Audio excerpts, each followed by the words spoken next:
This is CBC Winnipeg News.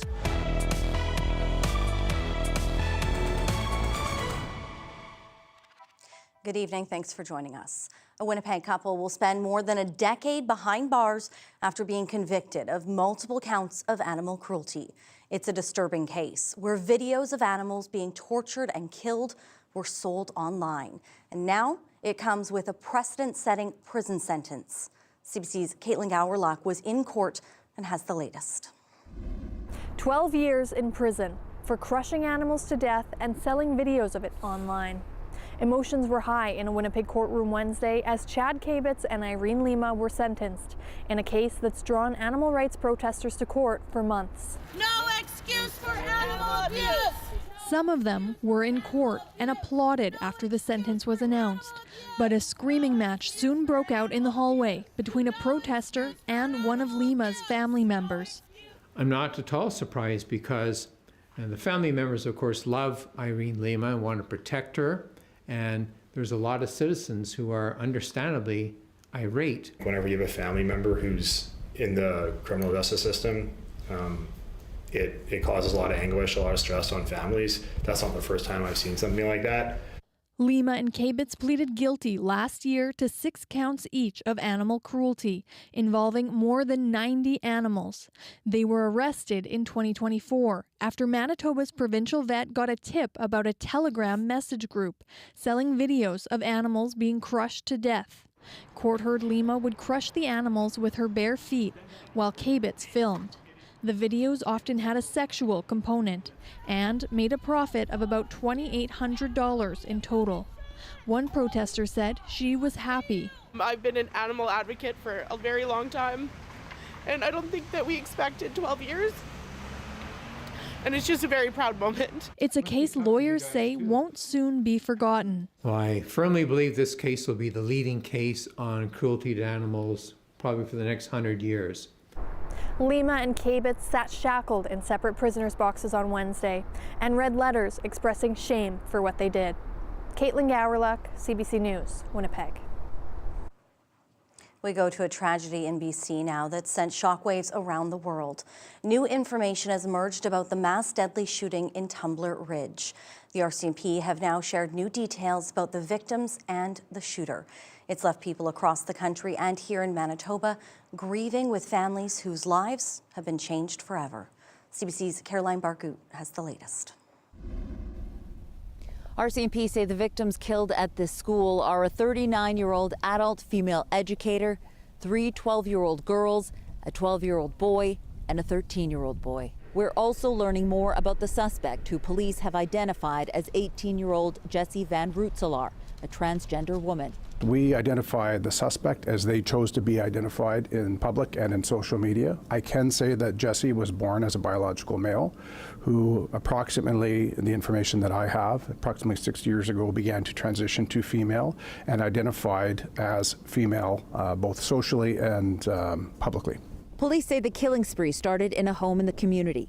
It's believed Van Rootselaar killed her mother, who's been identified as 39-year-old Jennifer Strang, and her stepbrother then went to the school. A family member found the pair and ran to a neighbor's home for help. Van Rootselaar had been a student at the high school but dropped out 4 years ago.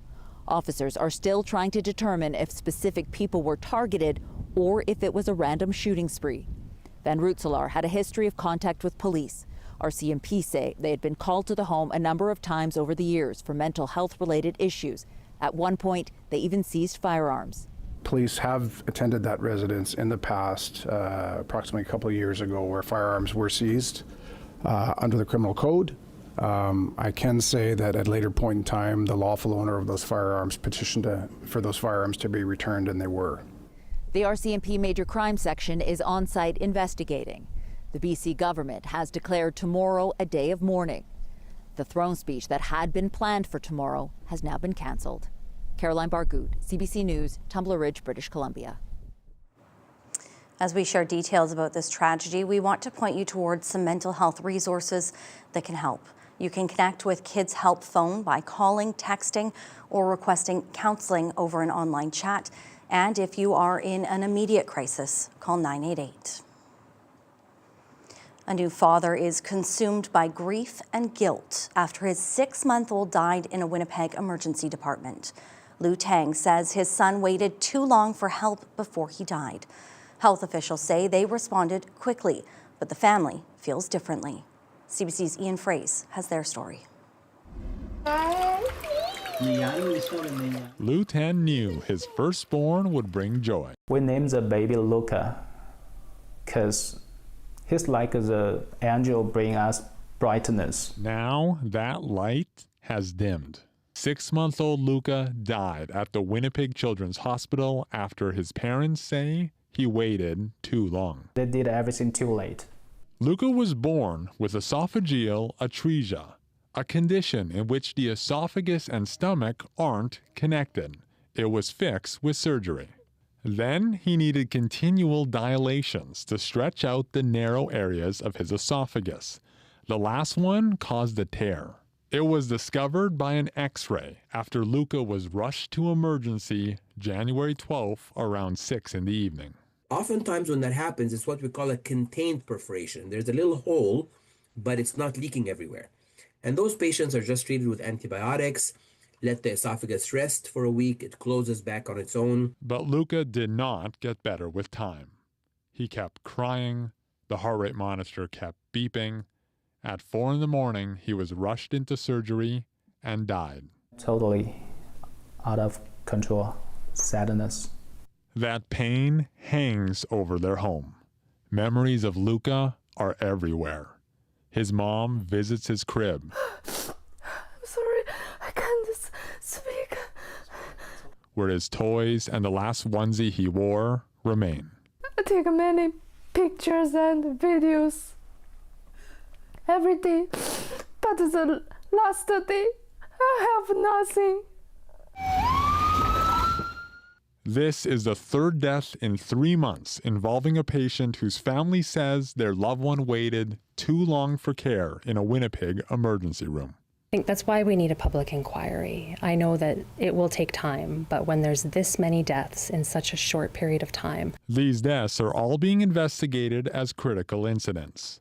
Manitoba's health minister says the internal process is thorough enough. Luca's father says he was told in a meeting with health officials that his son received appropriate care. In this case, the hole in the esophagus became life-threatening.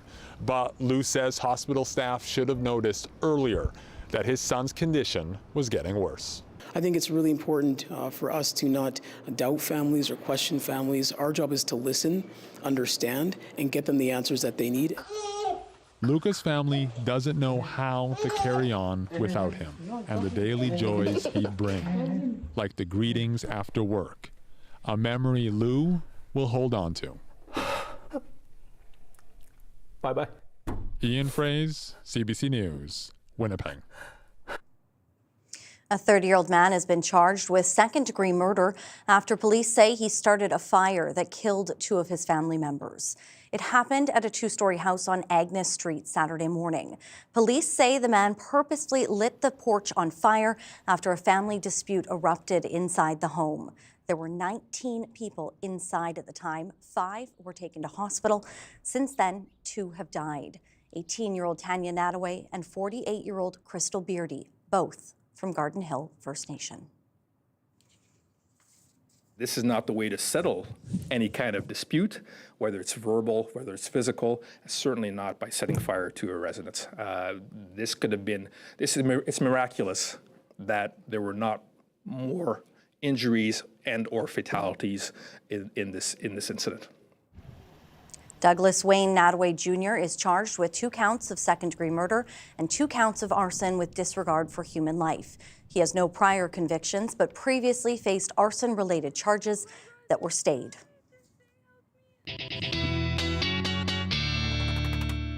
All right, time to bring in Riley Lachuk with a look at our weather. And Riley, warmer out, but oh my goodness, I'm noticing that layer of ice everywhere. Yeah, certainly first thing in the morning, especially, Brittany, after we have a night with some cold temperatures, we're going through that freeze thaw.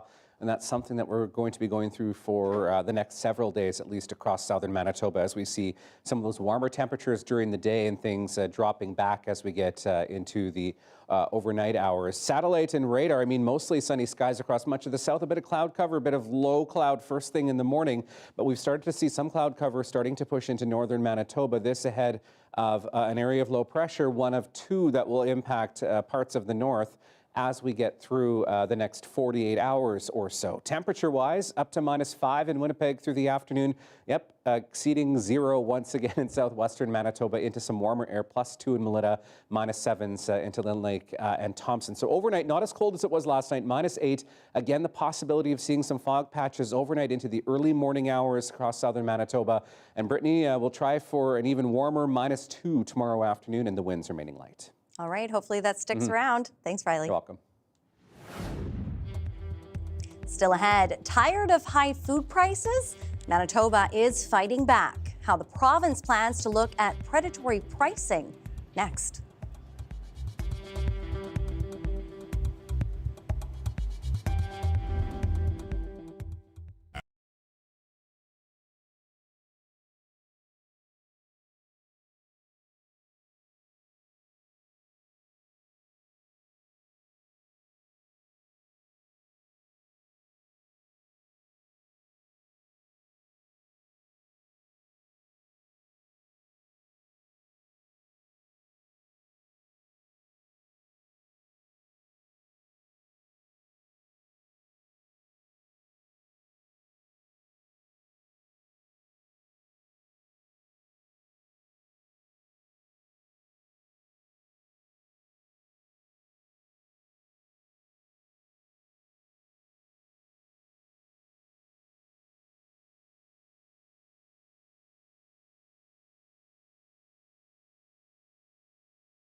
The inquiry into Winnipeg's police headquarters heard from one of Canada's largest construction companies Wednesday morning.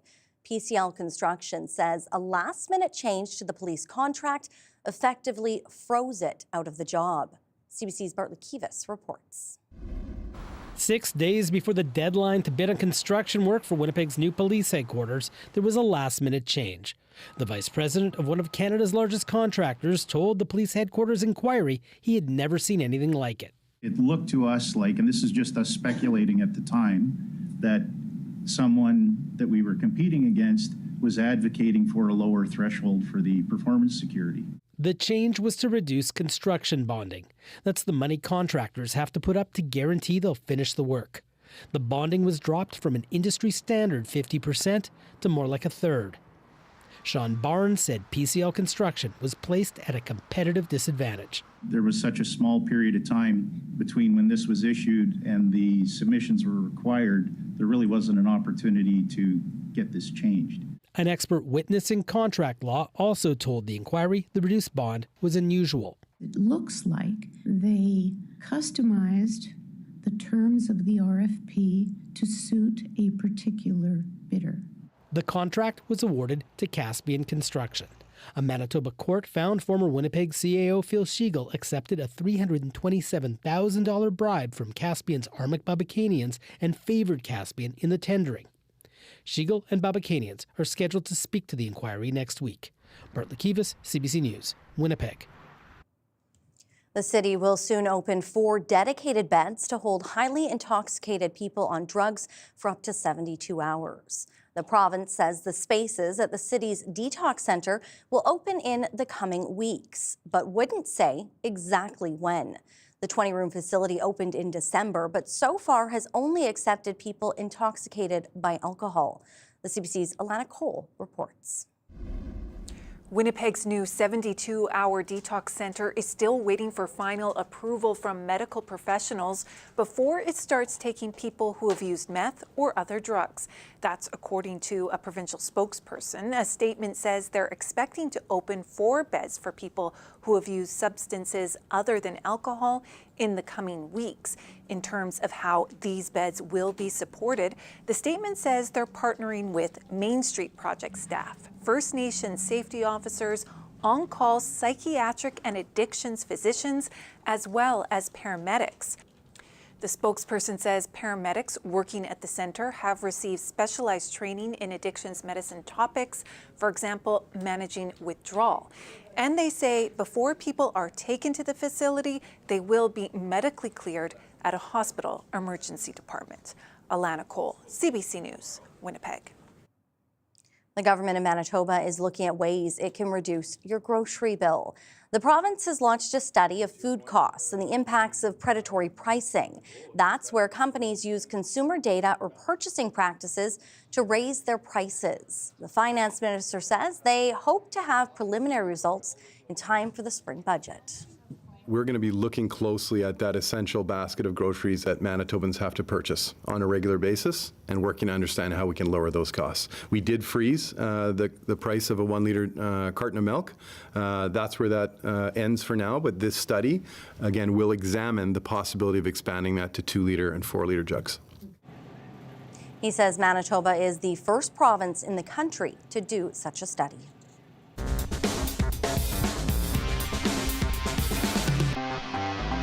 The North End Sewage Treatment Plant upgrade is the most expensive project in the City of Winnipeg's history. At over $3 billion, it's more than the city's entire 2026 budget. Behind me, crews are nearing completion on the first of 3 phases. The Headworks facility is where raw sewage is first brought into the plant, and today the city gave us a tour. 70% of Winnipeg's wastewater and 100% of solid waste comes here for treatment. This room is where grit and debris are removed. Crews are working to connect the new headworks to the existing facility. City officials compare it to an organ transplant because the plant is still running. Rob Black is the deputy lead on the project. We've had to undertake that work with divers, working nights on a 24/7 basis to fit it in with the plant operations. Work started in 2021. Without it, capacity could run out within 6 years. The city is also building a nutrient removal facility meant to protect the province's waterways. The new plant will have more efficient equipment for treating wastewater. Black showed where raw sewage is first brought into the plant through enormous pumps several stories below ground. We basically lift it about 22 meters from the basement deep below us all the way to the top of the pipes in the background. So it's basically there to get the water to flow by gravity throughout the rest of the plant. The city expects to finish this phase and start on phase 2 later this year. It still needs another $1 billion for the third and final phase. Cameron McLean, CBC News, Winnipeg.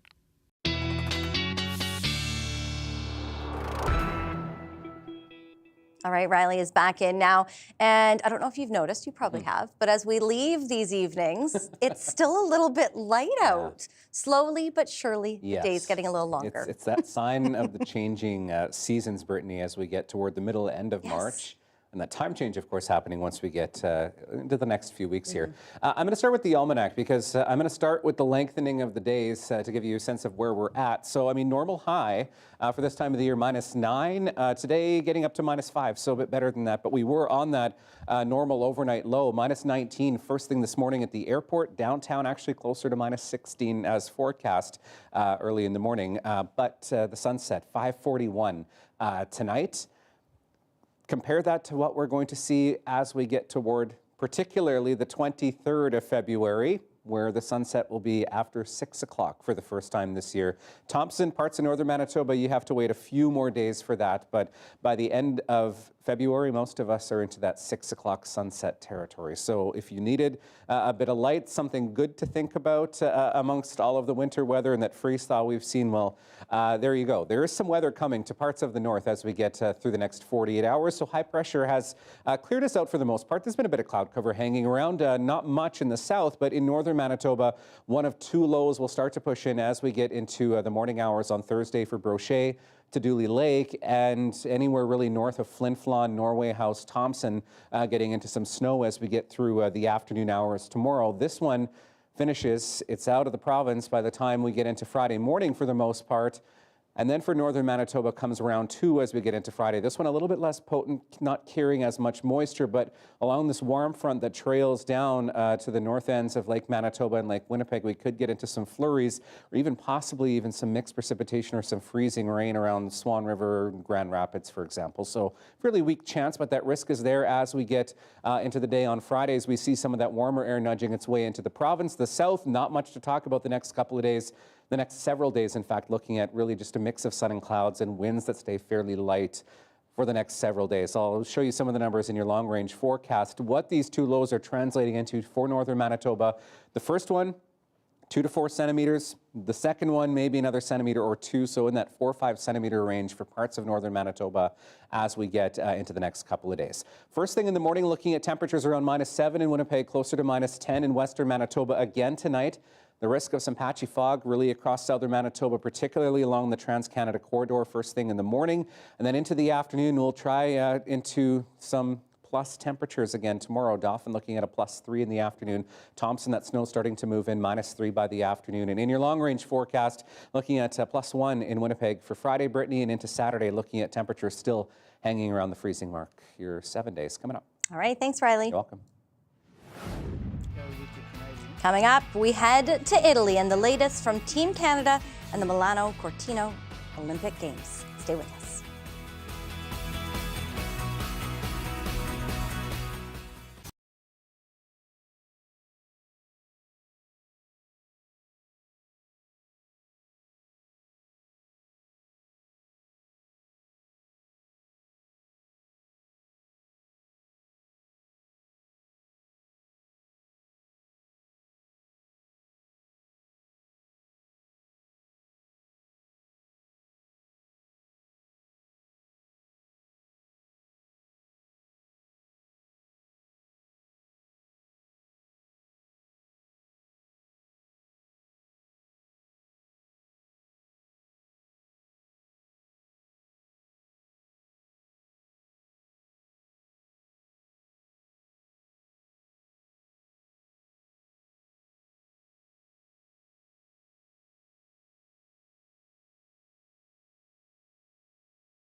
Day 5 of the Milano Cortina Winter Games saw Canadians compete in a brand new Olympic event.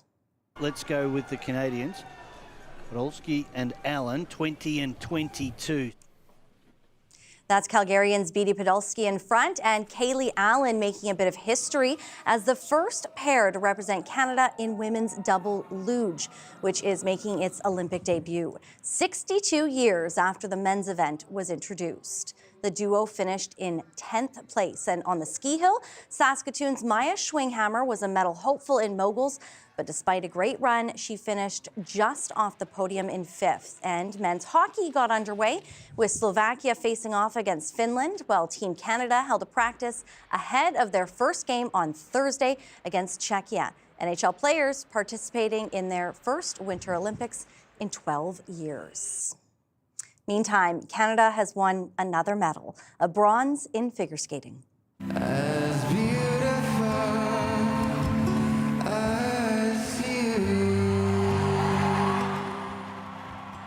Ice dancing partners Piper Gillies and Paul Poirier secured the medal after a stunning performance in the free dance portion. The bronze, a crowning achievement in their career. The longtime partners, who are both 34 years old, have said they'll likely retire from international competition after these games. Theirs is Canada's 4th medal of the Games.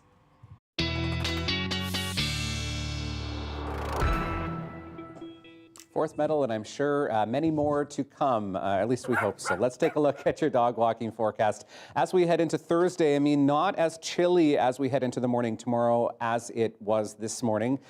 Maybe Fuji will maybe appreciate that a little bit better. Thank you, Angie, for sending that picture. And do be aware of the possibility of some fog patches first thing in the morning, up to -2 by 4 o'clock. Maybe we squeak a -1 out of that by the time we get into the evening hours tomorrow, but afternoon temperature around -2 tomorrow in Winnipeg, popping up above freezing to end the week. The long weekend looking above seasonal for this time of the year. And then I'm watching a system that could bring us some snow as we get toward the middle of next week.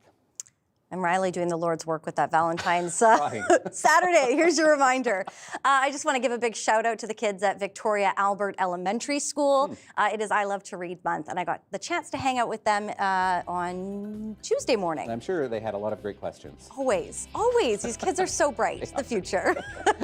Have a wonderful night. We will see you back here tomorrow. Have a good one.